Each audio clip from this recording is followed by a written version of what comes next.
Every night, I try to take in something spiritually meaningful before I sleep. Recently, I've been listening to Holiness by Ryle, a classic from the 19th century.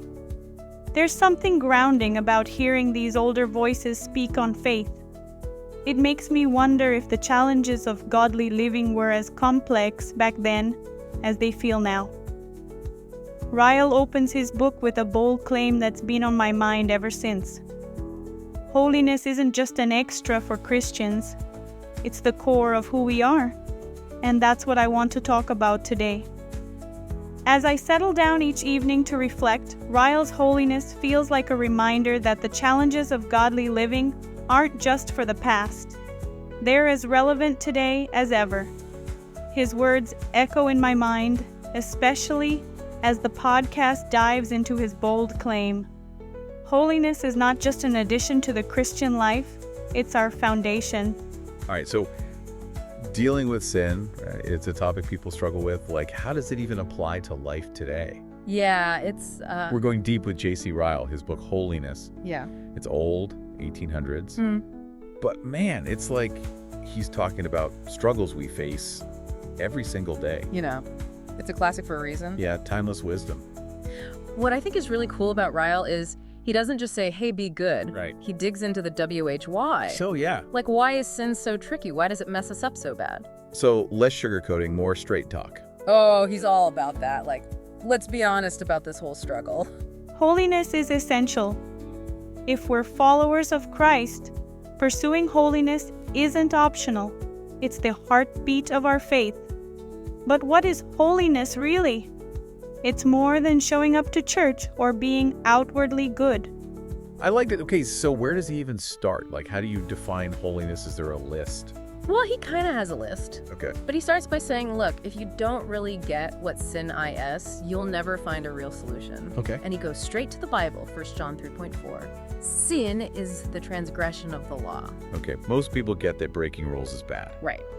But Ryle, he seems to go deeper than that, right? Oh, yeah, absolutely. Like, it's more than just actions.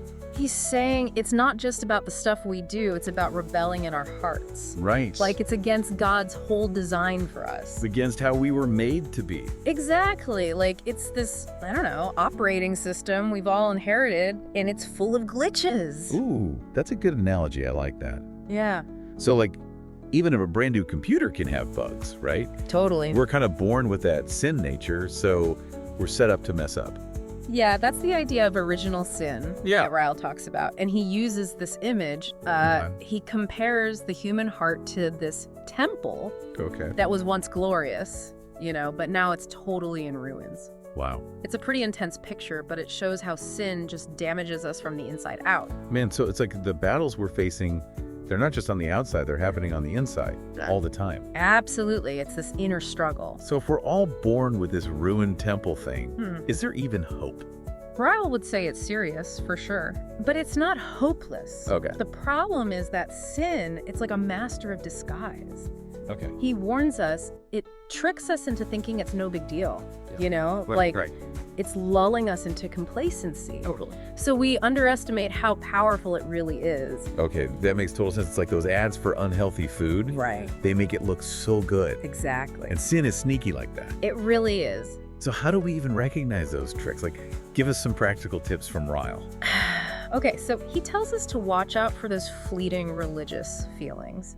You know, like, we've all had those moments in a worship service where we're super moved. Oh, yeah. But those feelings, they can fade so fast. Yeah, like those viral videos. Right. They make you feel good for a minute and then you forget about them. Exactly. He's saying real change, it's deep, Right. it lasts, it's not just that temporary emotional high. Not a quick fix. Nope. And he even says that outward religious acts, they don't always equal true holiness. Wait, really? Is it Yeah. good to be devoted? Oh, absolutely. But Ryle's point is that some people, they can be so focused on the outward stuff, Like what? going to every service, doing all the rituals, Right. but their hearts aren't really changed. So it's like they're playing the part. Yeah, kind of putting on a show of holiness, but it's not genuine. Okay, so true holiness, it's about inner transformation Yeah, that's it. that then shows up in every area of your life. And he lists these key characteristics of a truly changed person. And it starts with hating sin. So not just ignoring it No, not at all. or pretending it's not there, but actually having an aversion to it. Right, they see how serious it is and they fight against it. And that leads to loving holiness. Exactly. It's this deep desire to please God in everything they do. Ryle insists that true holiness starts inside. It's an inward transformation, a deep change of heart. And this isn't just a list of do's and don'ts. Holiness is about being set apart, dedicated to God, not only in what we do, but in how we think and what we desire. It's the decision to align our lives with God's design, to separate ourselves from the world's standards, and embrace God's purpose in every thought, word, and deed. Listening to Ryle's words, I'm struck by the urgency of this call to holiness. Our time to grow in faith isn't unlimited, and Ryle's challenge is clear. Holiness isn't something we can just put off until later. Every day is an opportunity to draw closer to God, to let go of the things that hold us back. Why wait to be who we're called to be? There's a real urgency here because holiness is part of who we're becoming for eternity. The world encourages us to chase so many things, but Ryle's reminder pulls me back.